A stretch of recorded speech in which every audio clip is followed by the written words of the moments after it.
What's up everybody, Luke Deutschlander here with another video. In today's video we're going to be talking about why I would personally never ever purchase a brand new vehicle from a car dealership. So there's a lot of debate out there on YouTube and in the real world. Should you purchase a car from a car dealership? The short answer is no. And there's a lot of reasons behind that. Now I'm not saying that car dealerships don't have their place.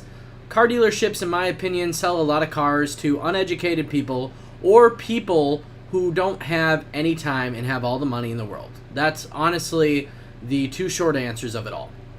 The reason being is, in my opinion, the dealer is just a middleman.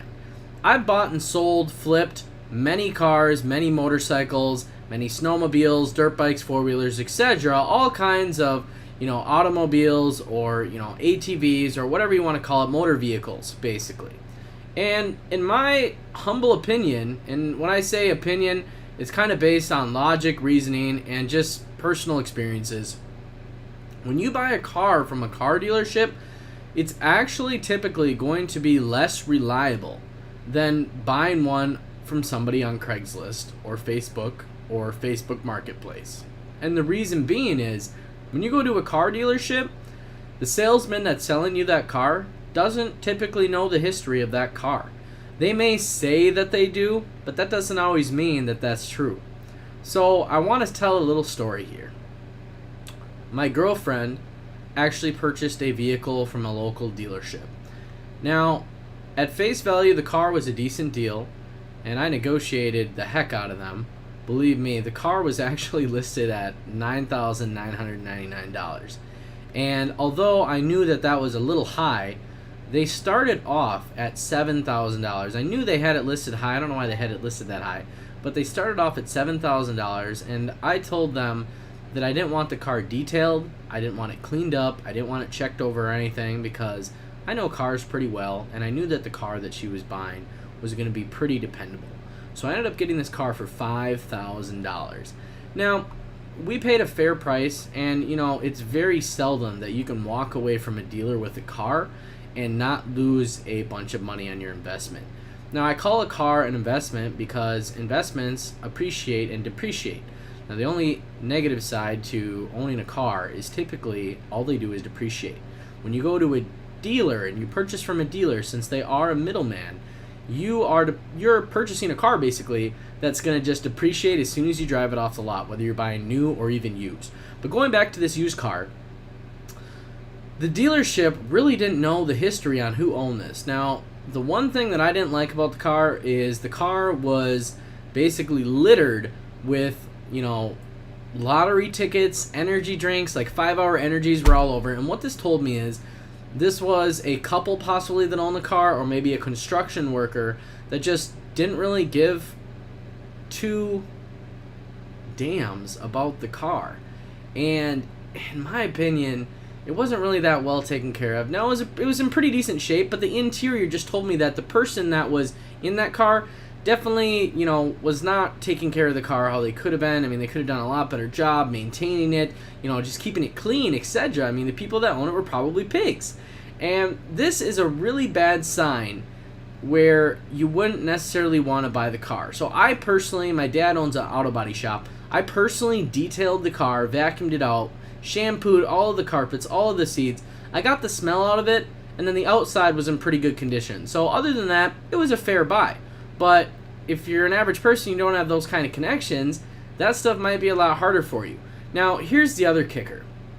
So the dealership didn't actually provide us with a Carfax with the automobile. I thought that was a little bit odd, and later we discovered that the car was actually in an accident previously. It's not a big deal because the car was fixed. Obviously, we didn't buy a car that was smashed, but the point is, buying from a car dealership is no better than buying from somebody off Craigslist.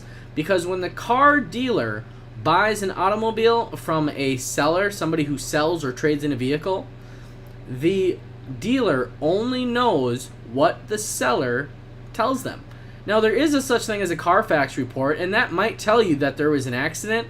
But if somebody had a small accident, or they had an accident and they didn't want to make a claim against their insurance and they paid cash, you will never ever see that report on the Carfax. So basically, kind of what I'm getting at here is when you buy from a dealer, you're basically buying a car where you don't even know the history from. Now, what I like about buying a car on Craigslist or from Facebook is I get to meet the owner.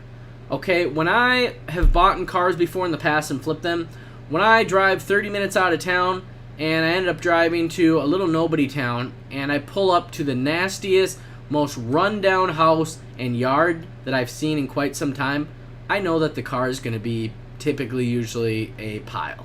It's not worth buying, it's not worth flipping, it's not worth even driving and keeping it as a personal vehicle. Absolutely not.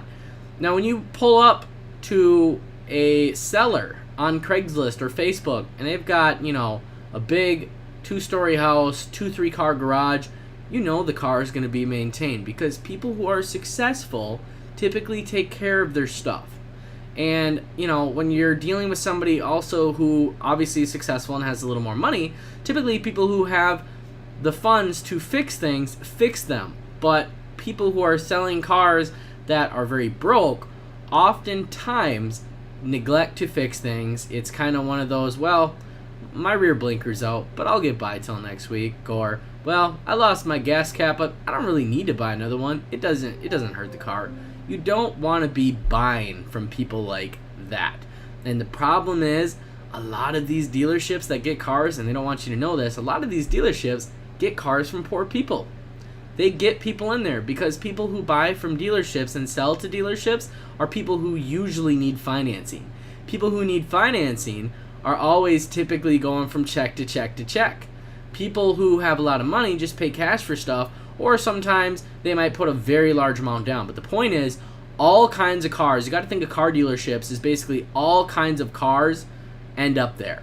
Rich people, poor people, middle class people, homeless people, like people who are literally losing everything. They'll go dump their car at a dealership, try and get money together, try and not lose their house, etc. So the problem is that you never know what you're really getting at a dealership unless you buy brand new. But the reason why I would never ever buy a brand new car is because when you drive off the lot with a brand new car, as soon as your wheels touch the pavement off that dealer's lot, you literally typically lose 30% of the value of the vehicle. So if you buy, let's say you buy a sports car, we'll keep it simple, $50,000, and let's say you buy a sports car, let's say like it's an Audi, a newer Audi or a brand new Audi, it's $50,000. The minute you leave that lot and you put a couple miles on it, you literally lose 30% of the value. Sometimes it's less, sometimes it's more, but you literally basically lose 30%. And I know on foreign cars, it's even more. So basically, the minute you drive off the lot and that car is now considered used, you basically put $50,000 into the car, and if you go and try and sell it, you're probably going to get $35,000 to $40,000 if you're lucky. Because there's going to be other dealers out there in the next couple months after you purchase that brand new car, like if it's a 2018 or 2019, and then boom, a couple months later, dealers are going to have them all over for $5,000, $6,000, $7,000, $8,000 less, and that ruins the resale value of your car.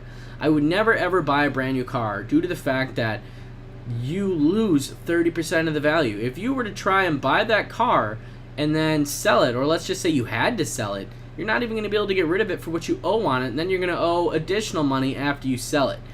In my professional opinion, you should always try and buy a car, a motorcycle, a sports car, whatever. Try and buy a car that has instant equity. Example, every car, every motorcycle that I basically ever purchased has had instant equity in it. So example, when I have purchased a sport bike before, I paid $5,000 for it. However, the blue book on it was $7,500. I drove one of these sport bikes. This is just an example. I've done this many times. I've drove one of these sport bikes all summer long, had fun on it, rode on it, given rides to people, went to bike shows, etc. Pretty nice bike, just hung out, just did stuff that you would do on a motorcycle. And at the end of the summer, I ended up selling the bike for, $6,000. So not only did I ride the bike all summer basically for free, but I sold it for $6,000. So I made $1,000 profit, and that profit paid for my insurance the 4, 5, 6 months that I had on the bike while I was driving it during the summer, and then boom, it's sold. That's how you want to focus your purchases. You want to focus on instant equity. If you are going to a car dealer, I'm telling you right now, unless you've got tons of money to burn and you just want to lose a bunch of money, go buy a brand new car. But seriously, don't buy a brand new car. Losing 20 to 30% of the total value of the car in depreciation the minute you drive off the lot, that's insane. And, I know some of you are probably watching this, you're thinking, man, well, I really want a new car. I've purchased new before, and I don't think I would ever do it again, just because of the fact of the depreciation value of everything.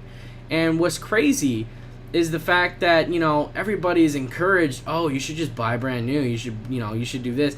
Don't do that. Don't fold under peer pressure. And then the other thing is, there's what I call the new car glow. You see a brand new shiny car and you just want it. You don't even think about the consequences or the depreciation value. Some people sign up for a car and they're like, okay, I'm good with the $400 payment, but then they register it for insurance after the deal's already done. But you need insurance typically to drive it off a dealer's lot, and their insurance says, yeah, it's going to be about $200 a month to insure this car. Now that $400 payment becomes a $600 payment. So you really need to think to yourself when you're like, well, I'm going to buy a brand new car. If you couldn't pay cash for that brand new car that you want to buy, I wouldn't buy a brand new car. Now, if you're going to pay cash for a brand new car, I don't think it's the worst idea in the world, but what I really don't like is the fact of the depreciating value of it.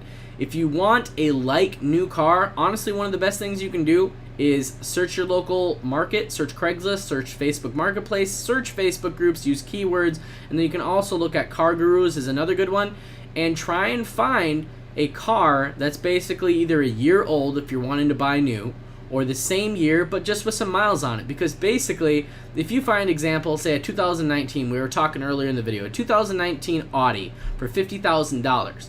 If you find a 2019 Audi that's got 4,000 miles that's listed private party, you're probably going to save $10,000 to $15,000 rather than buying from a dealership. Or the other thing you can do is you can go on Car Gurus, search for a brand new car, but just search for one that's got like 3,000 to 5,000 miles on it, and make sure that some other unlucky buyer has the buyer's remorse and make them suffer the $15,000 depreciation bath or depreciation loss. For those of you out there that don't know slang, bath in the car world is basically you took a bath on it, you're losing your money, just might as well let your money go down the drain. But a $15,000 to $10,000 depreciation loss, let somebody else take that loss. Be smart, be wise with your money, and when you go to purchase a new car, make sure that somebody else is taking that depreciation loss. Make sure that all is well. Don't just go there and get persuaded by some snake oil car salesman and buy something new just because it's shiny. You got to be wise about your money. And here's the other thing. Every car salesman, especially the car salesman manager, they'll try and preach to you and tell you how it's such a great idea to get customers to buy a brand new car. And, these people are basically struggling to get by. Their credit scores are barely approved. They're going to get into this new car and get even further behind in debt and, depreciating assets, etc. And it's really kind of a sad cycle. That's a whole nother topic for a whole nother time. But basically, like I said, that's the reason why I would never, ever buy a brand new car. Now, when I think brand new, if it's got 5,000 miles on it, that's fine with me. Because guess what? I know I'm saving money. And if you want to become a millionaire someday, if you've got that mindset, you really got to be thinking about how you can spend your money wisely. And if you do have to spend it wisely. Don't spend it recklessly.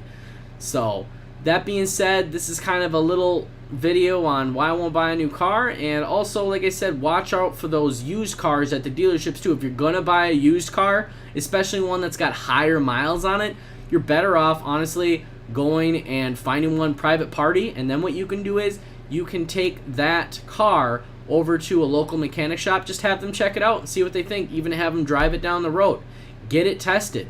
It's only going to cost you like $50 to have the mechanic shop look at it, and it might save you a lifetime of problems. Like I said, when you buy and you don't use the dealership as a middleman, and like I said, I'm not saying that dealerships are bad when you buy a new car with miles. I think that's actually the best thing you can buy from a dealership. But if you want to save even more money, look for one private party. And if you are going to buy a car with higher miles, don't buy from a dealership. Buy from private party, get it inspected, have a mechanic check it out, and then not to mention having that mechanic's approval and your own approval, you also get to see where the car is coming from. Now, this is obviously a big example here and kind of a retrospect idea, but think of it like this. You want to buy a car from Beverly Hills that you know everybody takes care of everything and everybody freaks out over little dents and dings? Or do you want to buy it from, you know, the ghetto where basically the brakes haven't been fixed and, you know, it's leaking oil and nobody really cares about the scratches and dings on the car? When you get to see where the car came from, you have a very good idea and assumption on how well the person took care of the car. A lot of the times, people's cars are kind of how they take care of everything else in their life.